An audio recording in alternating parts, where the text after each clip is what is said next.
Hello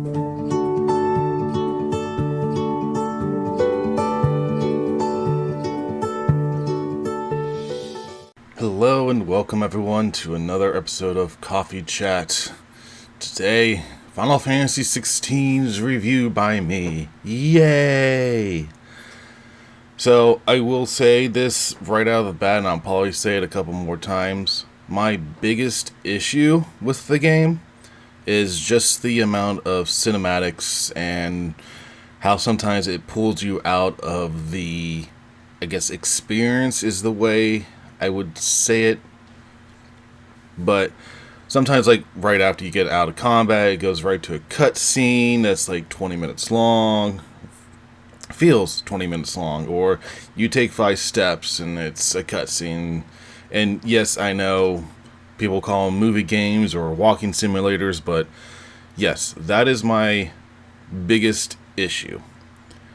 It doesn't bring down how I feel about the game, though. It's just, again, too many cinematics. Feels like they go on forever because I have started Final Fantasy mode with New Game Plus, and I've already skipped all the cutscenes.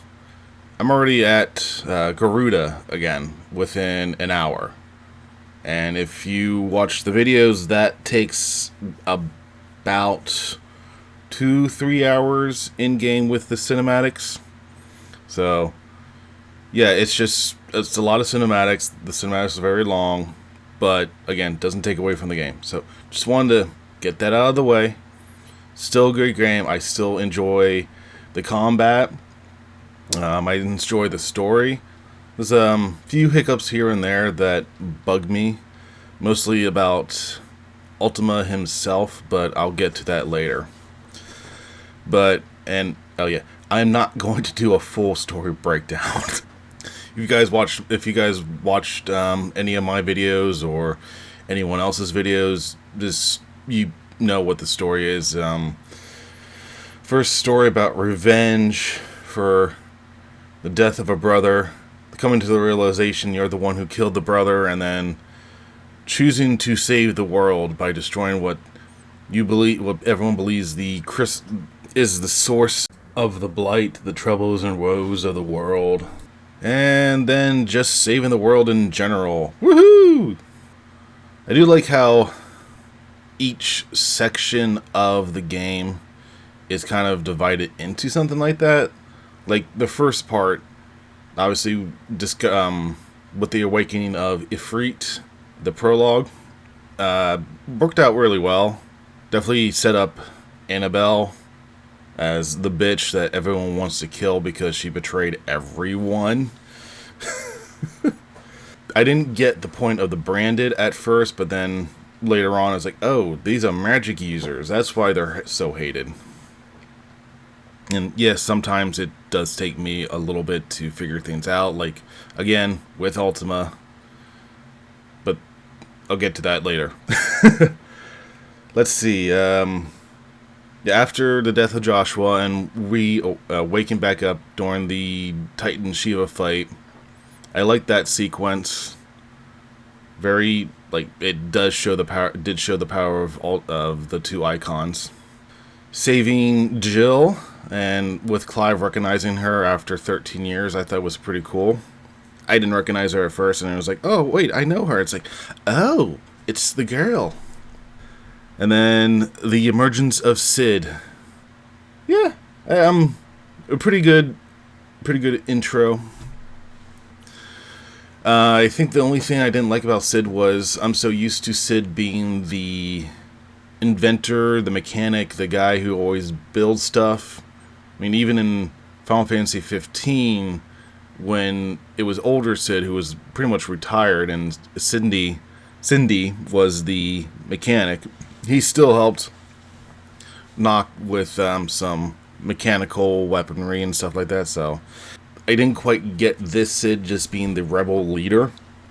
That kind of bugged me a little bit, but not to the point. It's like, oh, I hate this character.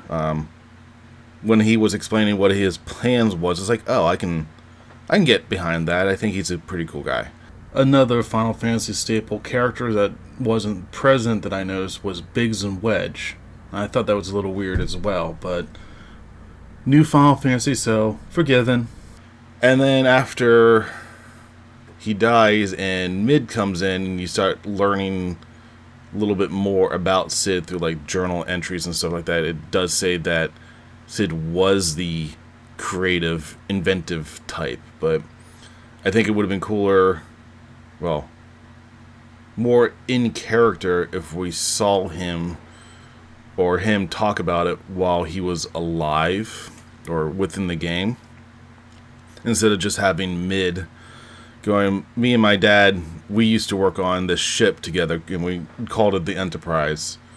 This engine was his idea. And it's like, oh, wait, what? This wasn't ever mentioned before. I always thought Sid as the Resistance guy, but yeah, there's just some background stuff like that just kind of was like, oh, that would have been nice to have a little bit sooner. The combat mechanics, everyone compares it, well, I can't say everyone.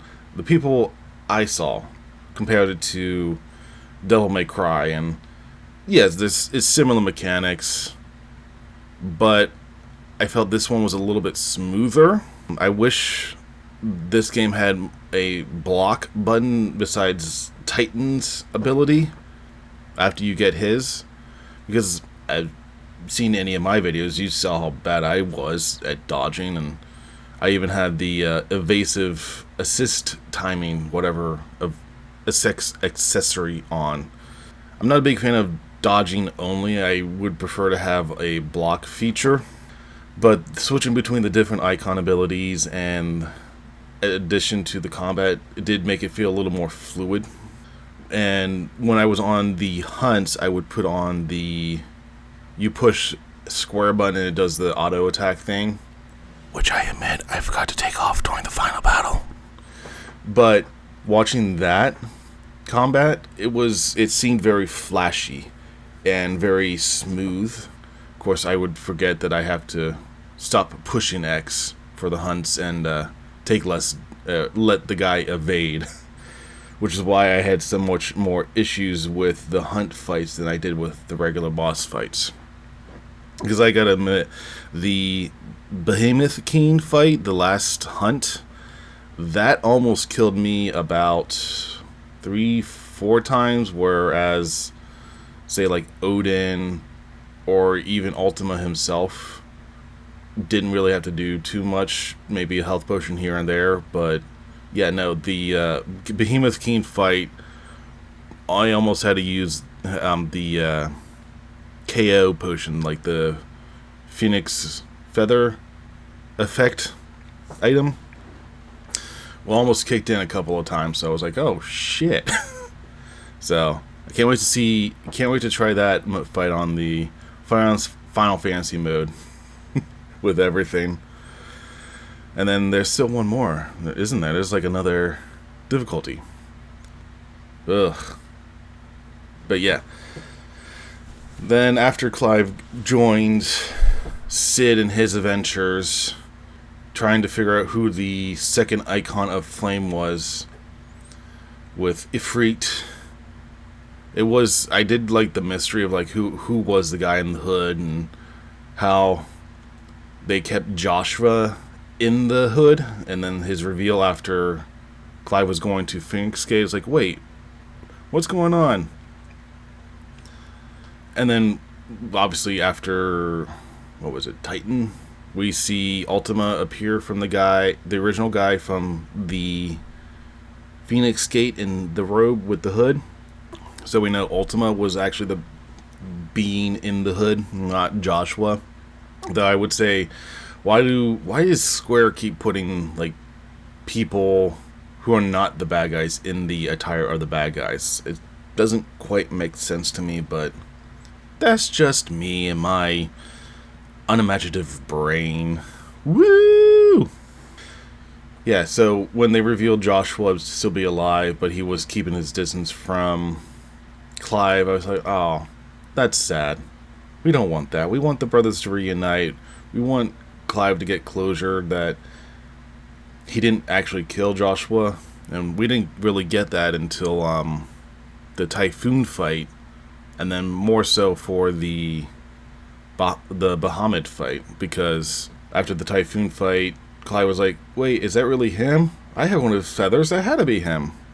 I think a little bit sooner would have played out a little bit better, like, hey, I'm alive, I don't want you to be riddled with grief anymore, but I've got shit I need to do. I'm trying to figure out who that four-armed guy was and why he's so invested in you, brother, so I gotta get going.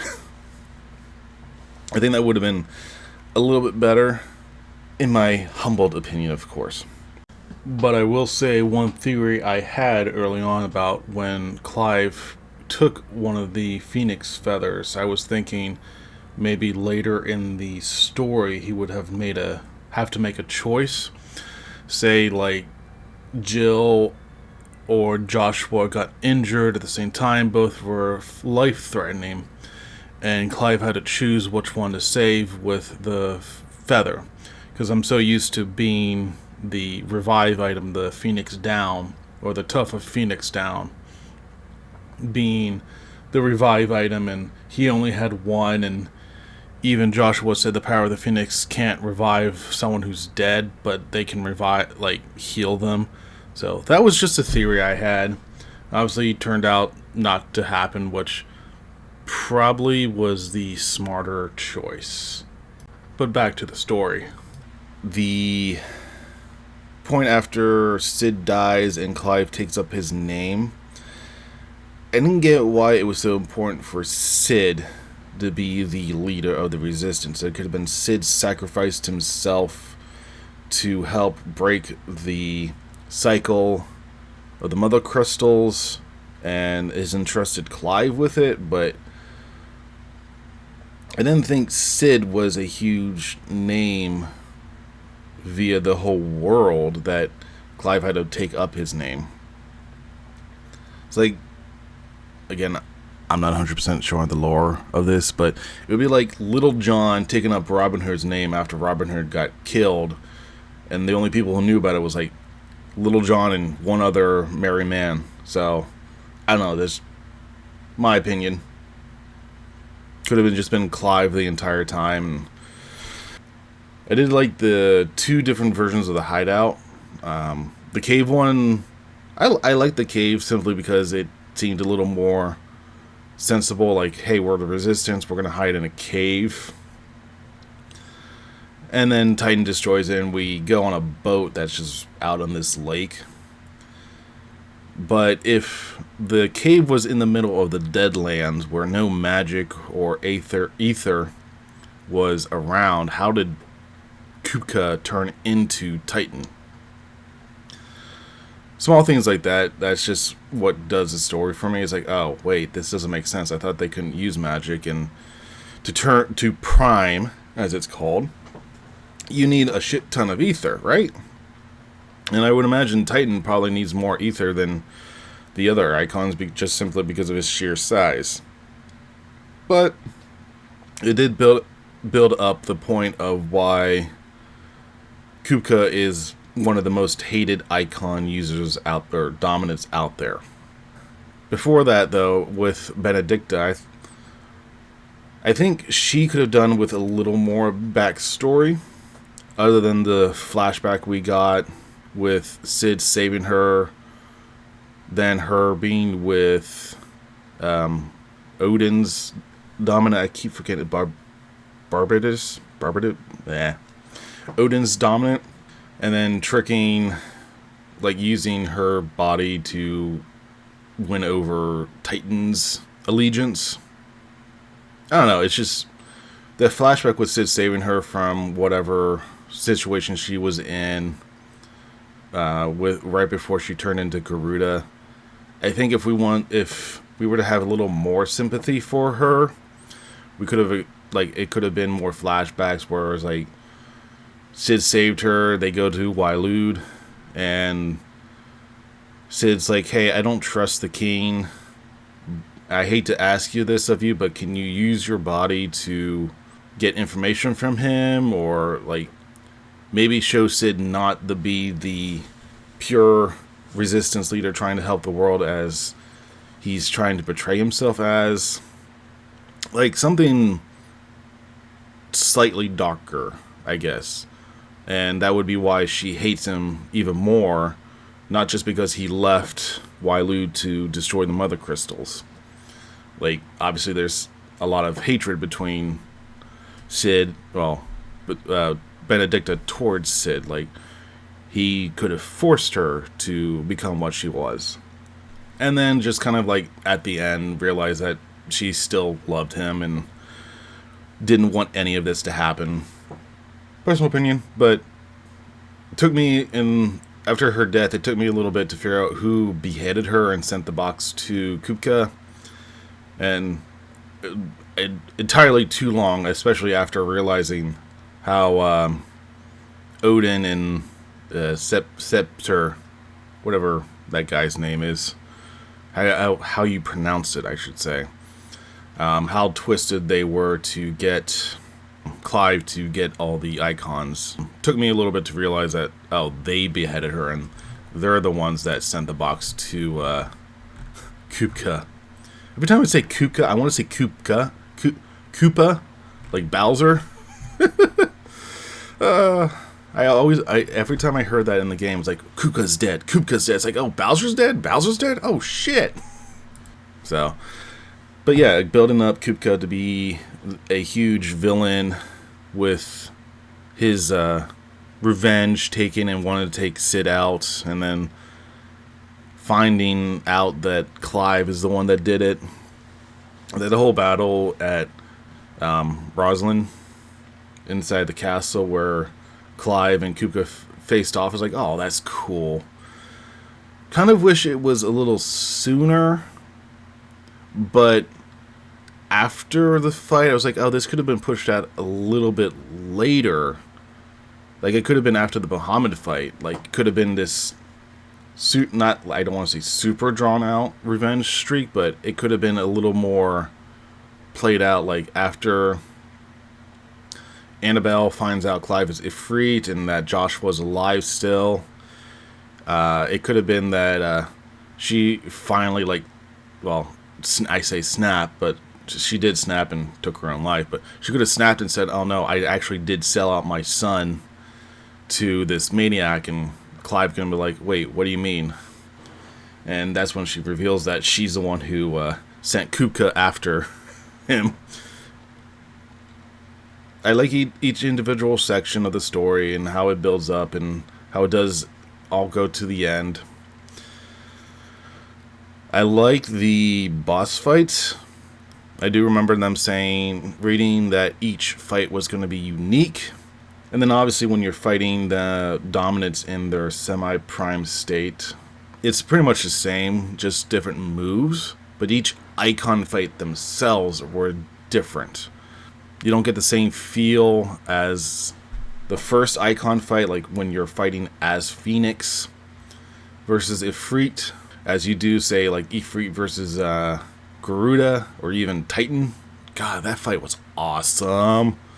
So each icon fight did feel very different.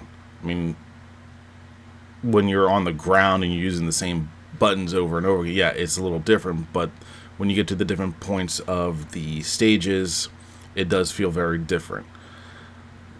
I didn't mind those fights being more cinematic at points, because it is two monsters fighting each other, essentially. Like, it is kind of weird to have a button masher where you're doing square, square, square, dodge, square, square, dodge, and stuff like that.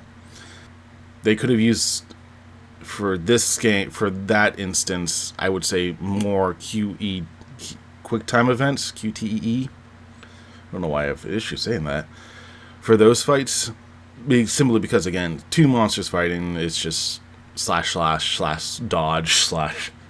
So, I think icon fights could have been more QTE focused, not all QTE.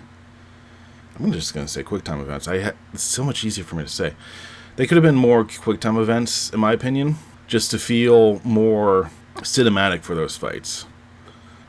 I would have also kind of liked to have a inverse of when you first awaken as Ifrit, in the beginning of the game to maybe have like a mirror fight where you fight as Ifrit versus Phoenix.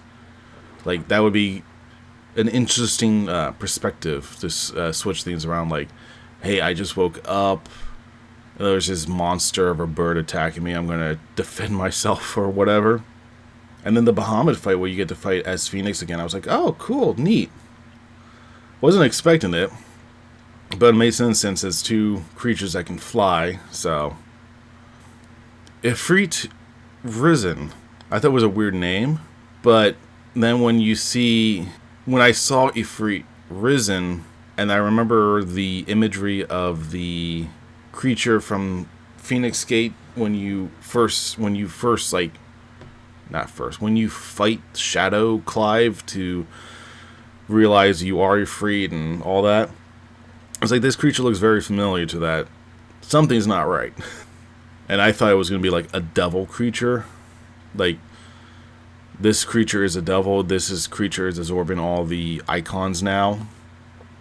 And he destroyed Phoenix. Oh, wait, he didn't destroy Phoenix. But we always thought Ifrit as a devil monster. So when it was revealed later that it was the creature that pretty much created humanity, I was like, wait, so we're taking this devil-like creature and making it into the not devil-like creature. We're making it into a god.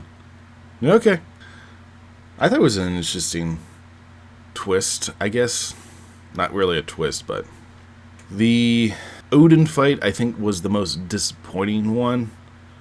Simply because it was the only one you didn't really fight as Ifrit. Like, I know there was a couple of times where you push square or R1, but I was expecting to fight Odin in all his glory, not just have a semi-primed Odin and then you dodge a couple attacks from full primed Odin.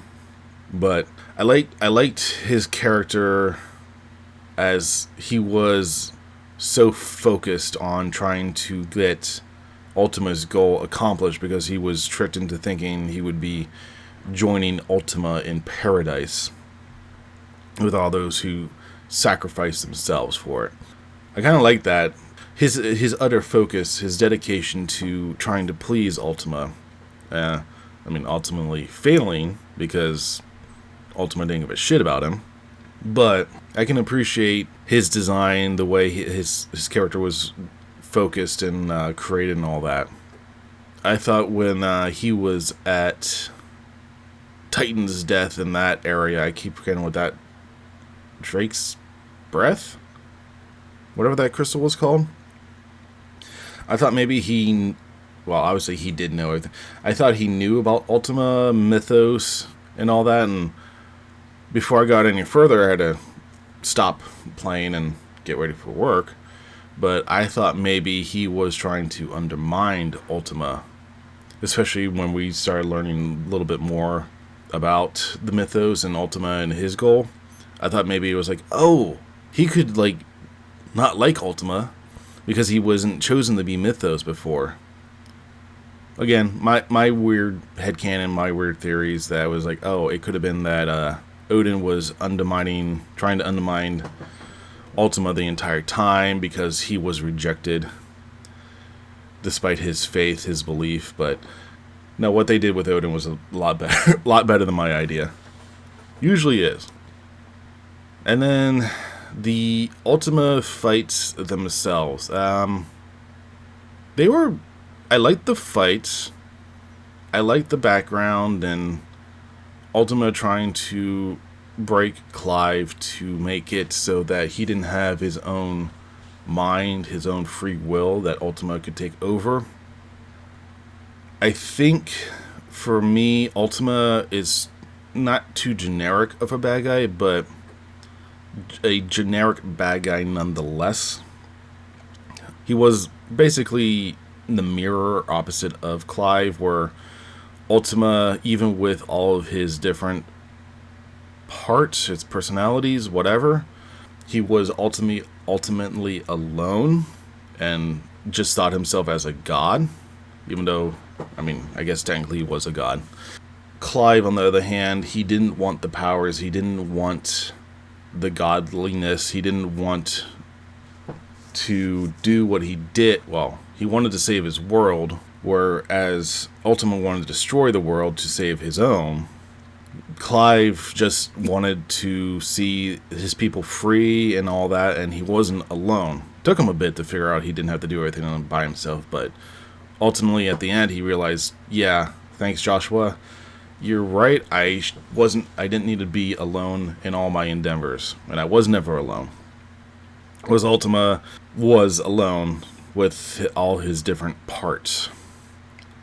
And I think that's what gets me with Ultima, is I understand his motivation to save his world, but when it comes to the Ultima Collective, did that mean the entire world was just him and his different copies?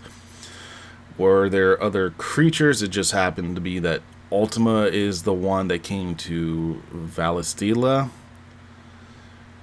I mean, and then he split himself off into, what was it, like 16 different parts with the 8 crystals and the 8 icons. And then if that's the case, where do the other icons come from? Because he's Ifrit, or at least one of his avatar is Ifrit. Like, were the other icons just, say, memories of the different Ultimas that went to different worlds? And if he's Ifrit risen with the wings, where did the Phoenix come from?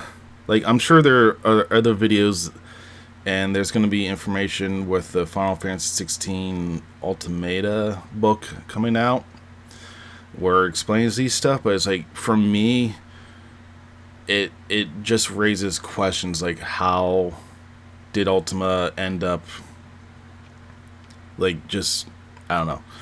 He came on a spaceship, planted a spaceship in the middle of 2 lands, created the mother crystals through different versions of himself to suck the lands dry of Aether, created humanity to create himself a new vessel to use the revive spell on his world, thus destroying the world he just landed on, and created the icons. Like, okay,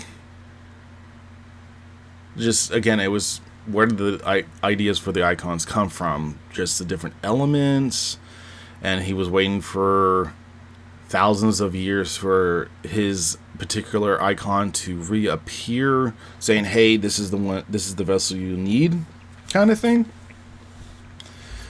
And then clearly at the end, when Clive dies, it's like, wait, does that mean that Ultima would have destroyed himself, or would he have left Clive's body to start anew? So that one doesn't really matter. But the fact that Clive turned to stone after using the revive spell to return the ether to his world showed that, yeah, maybe this body wasn't powerful enough, and Ultima would have ultimately killed himself for nothing. So yeah, that's my problem with Ultima. It's all the small details. The story doesn't fall apart for me. The story is still very well written and thought out, and I'm sure there are plot holes that flew over my head because I don't keep track of all those plot holes. But I think ultimately in the end, the story works out very well. The idea of, the plan, Ultima's ultimate plan, makes sense to me. It's like they destroyed their world because of magic, so they went to other worlds to get the life force of that planet and destroy the world ultimately to restore their planet. Like, I get that. I don't like it, but I get it. Especially if magic is the source of the blight, the true issue that Ultima is trying to solve. Why do you not understand that maybe if you bring magic to another world, you're going to get the exact same result? Or if you're going to another world, why not just take the world over and say, hey, I'm your god now, look what I can do, don't challenge me kind of thing. So, story was good. I liked the combat. And the side missions, definitely a little sporadic for my taste. Like, I'm not saying they should have all been available at once, but they were a little meh, like one or two here and there, and then maybe 3 or 4. And then right before you fight Ultima, after you destroy all the mother crystals, it's like 10 or 15 show up. It's like, holy shit. It was like a bit of a shock. It's like, oh, I'm not gonna record everything, but it's like, holy crap, I spent 3-4 hours, probably not even, doing all of the extra missions, the hunts, and all that. It's just like, it was just so sudden that there was so much. And I did read online somewhere that there was supposed to be multiple endings. And I was like, oh, I'll get all this stuff to get the best ending. And then after I beat it, it's like, okay, well, what was the other ending? And obviously, reading, there was only one ending. It's like, so you don't have to do all the side missions. Don't get me wrong, they help with like experience points and ability points, and you get health recovery item expansions, better health recovery percentages, and of course Ragnarok, the weapon for the first time that you need to attain first before you can get the ultimate weapon in the following playthroughs like that. But it's like, oh, so all these missions were kind of pointless except the blacksmith missions, because in order to get the ultimate weapon you need Ragnarok, and in order to get Ragnarok you need to beat the 3 or 4 blacksmith missions, the blacksmith blues I think they were called. And then the last dozen or so, it's like doing the final hurrah relationship stuff with Joshua, Gav, and obviously Jill. And yeah, I like the development between Clive's and Jill's relationship. I would have liked to have maybe a little more time with that, but I think what they did was very good. And I liked how it wasn't really forced. They were in like with each other as kids, and then as adults they fell in love with each other. I did kind of shed a tear at the end with Jill and Torgo crying, especially after the Red Star faded away. Yes, I do cry easily. Yoshi P is doing a very good job with making very good stories that tug at the heartstrings. Took me a little bit, but for like Endwalker for Final Fantasy XIV, I did it when I first did it. It didn't get to me, but after rewatching some of the videos and really thinking about it, I was like, oh my god, this is tragic and stuff like that. This game was no exception. Definitely a up and down roller coaster of emotions. I think with Jill, I think she suffers a little bit of the same problems, say like Sakura does in Naruto. Like, she's there, she's powerful, but it does seem to be more focused on like Clive and Gab and Dion and Joshua. Like, she's there, she's the main love interest, but she feels kind of sidelined. Especially when you go to Drake's Tale, I think. Whatever, the one with in the volcano. I think we should have had a little more backstory, or when we got to play as Joshua, we could have been able to play as younger Jill, where we went on a couple of missions, short missions, to destroy Imram's quote-unquote enemies, where she was forced to do it and she didn't want to because they were bearers, or they were other people who were in the same situation as her. Like, in my opinion, should have had more build up to hate Imram, instead of just a couple of lines before you leave to go there and then at Imram's place. like, build up would have been a little bit nicer. But I mean, again, showing Imran as a monster just sacrificing bearers to the crystal is bad enough, so we understand her hate. But again, for me, it's like, hey, sudden bad guy is sudden. Again, like Naruto, it's like suddenly a new twist villain. Oh no, why do I care? I think build up is, I think Kagura was only mentioned like once or twice before she finally appeared, and it was just like, what? Who the fuck is Kagura? Like, here, wait, who the fuck is Ingram? Why am I supposed to hate him? I think build up is something that isn't done much anymore. And I'm not saying it has to be a super build up where it's like we need to talk about Ingram since the beginning of the game, but something a little bit more, like when Clive talks about going to destroy the Mother Crystals, we could have had Jill had the realization that they're going to end up going to the one place she didn't want to, and instead of going, I have to face my past, she's going to go, Clive, I have to tell you, when I was captured, I was forced to do horrible things for this guy, and then she could have told him a couple of stories. And then build up from there. Like, have a couple of side missions where she recalls being there, and it's like, oh, I did horrible things here in the name of Inram. But, again, just me. Dion. I'm seeing a lot of people saying he is the best character. He had really good development and all that. And I wouldn't say he's the best character, but he definitely has great development. He's definitely one of the better characters, since he's on par with Clive with he wants to protect his people, he wants to protect the people of the kingdom, his soldiers and all that, and not just, say, the country, where his father was shown. Again, this is after Annabelle comes and marries him. He's shown to want to protect the country more than the people by saying, oh, well, if there's no country, there's no people. And Dion obviously goes, well, if there's no people, there's no country. So, I like Dion, his ideals and all that. I think they did the romance between Dion and Terrence pretty well.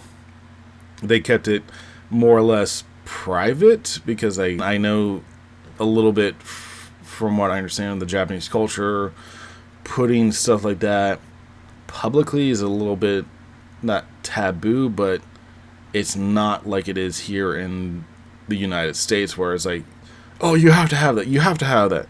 And I don't feel like it was forced either. So him and Terrence, I thought, was they were a pretty good couple romance wise, especially at the end where Terrence just kind of quote unquote gets him back, and Dion sends him away to look after the medicine girl.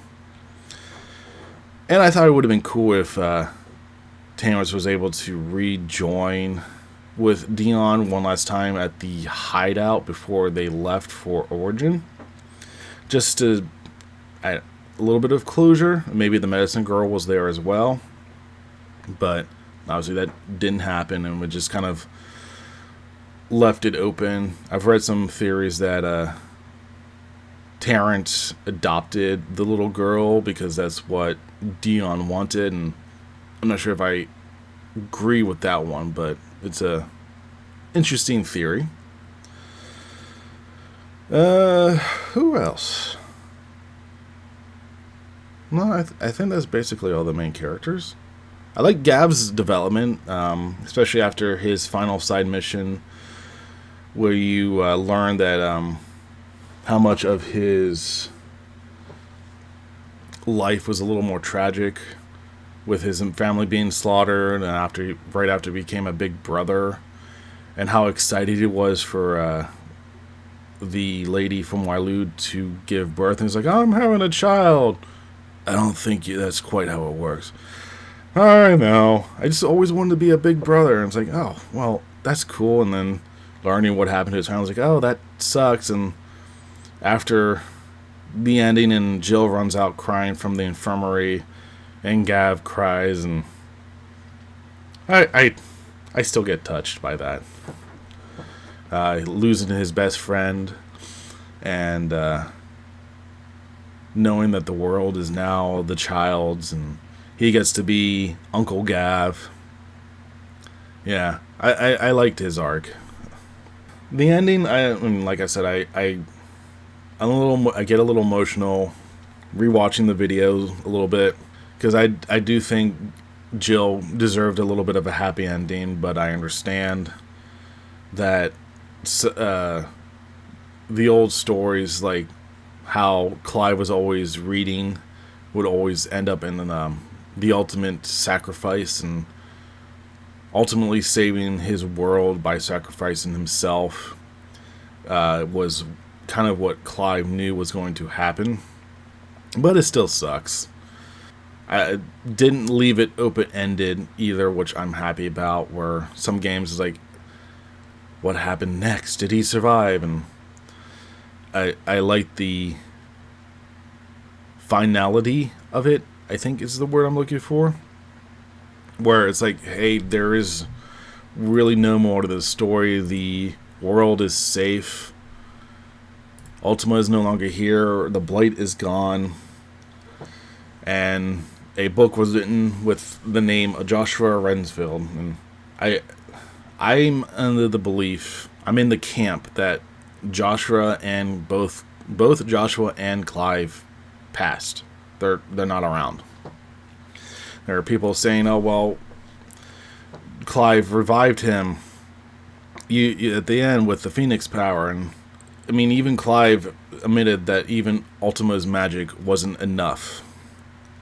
So I'm in the camp, Joshua is dead, Clive is dead. Well, Clive is clearly dead because he turned to stone.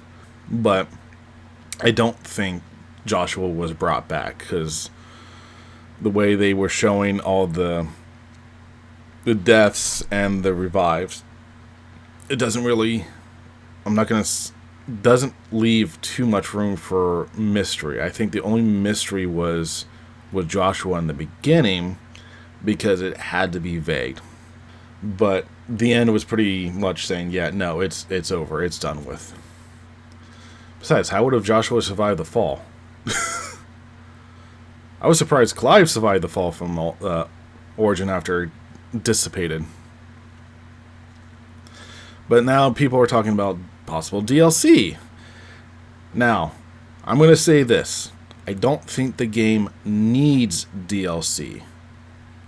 Would I like to see some DLC? Sure. Possibly, like I was saying earlier with Jill. A Jill DLC where we get the years she was in captivity, forcing to do stuff to make us hate Inram. And then we could do like, Clive, I did some bad things in my past and I need to face it, and then it fades to the DLC. Or does like that pop-ups like, hey, if you want to know Jill's backstory, go here. The Leviathan, the Lost Leviathan. Yeah, it would be nice. It would be cool to know what happened to that. But I think the vagueness of the Leviathan, the Lost, is like, ooh, what happened there? I think that alone is fine. Because I like to think that maybe during the Fallen's rebellion, like with the giant crater in the ocean, or as the people call it, the final sin, what if Leviathan's dominant figured out what Ultima's plan was and rallied the Fallen to defy Ultima and forced Ultima into the hibernation? Like, Leviathan and Ultima faced off at that crystal, and with the destruction of it, the amount of magic that he had to use, Ultima was forced to destroy Leviathan and forced himself to go into the hibernation until Clive showed up. Like, something like that. Like, a water-based version of Clive for the Fallen. That's just me. I think the vagueness of it is interesting. We can leave it to our own imaginations. That one door before Phoenix Gate, where I don't know if I cut it out of my videos, but there's that one door that Clive says, I can't open it right now. People are already saying, well, that's obvious, hinting to DLC, and I did go back to it a couple of times afterwards, and still doesn't open, so yeah, I mean, that could possibly be a DLC area. I don't know, and then I don't know if it is something I haven't unlocked quite yet, but the fourth option on the Aetheryte Stone at the Hideout, for me, is still all question marks, so again, I don't know if I have unlocked it, because it's only after a certain time, where I have to beat Final Fantasy mode, or then Ultimate mode, or something like that, or maybe it's an Ultimate Boss Rush, where you can only use it on the hardest difficulty. I don't know. That could be DLC. So I think the last section I'm going to cover, because I can't think of too much else. Well, I can think of a couple things. Like the graphics, I think at first I added on graphics mode, but it bugged me, so I went to performance. And I kind of see a difference, but for me, I think performance is better on my eyes. And people say, oh, what about 60 frames, 30 frames, 1080p, 720p? I don't know if it's maybe my TV, but I honestly can't tell the difference. The only time I ever could tell a difference was Cyberpunk on the Xbox X. I think I switched to graphics, and that really made it noticeably different, where it was stuttering. So I don't know, maybe it's just me, maybe I'm just so used to being able, if it functions, I play it. I'm not huge on it has to look graphically impressive and all that, but yeah, so I think it looks beautiful. I think the graphics themselves are awesome. There were some hiccups here and there. The voice sync didn't match up perfectly from time to time, but didn't detract from the game. I love the design of the world, how it felt / looked. I wish the photo mode was a little less restrictive. Like I know they don't do a super photo mode for obvious reasons. Like you can't zoom halfway across the map from your character to get a certain shot, but I feel like it was a little too close to Clive, or the orbit was a little too close to Clive, but that's just me. I do appreciate that they put a camera mode in there, don't get me wrong. I wish it was a little more accessible. Like you push both triggers at the same time, and you enter photo mode, instead of having to pause, go to a certain menu, and then you can go to photo mode. But music, again, I like the music. I really do enjoy it, especially the icon fights. I was a little confused because I thought each individual icon or dominant was going to have their own song, but when I heard the Benedicta fight in the Kupka fight, like before he goes Titan, I was like, wait, I thought each icon was going to have their own song, and then after he turns into Titan Lost and you're running towards him, I was like, oh, I get it. I think that was my only real complaint, was the Benedicta's boss fight, or what is it? Give me a second to figure out what it was called again. To Sail Forbidden Seas.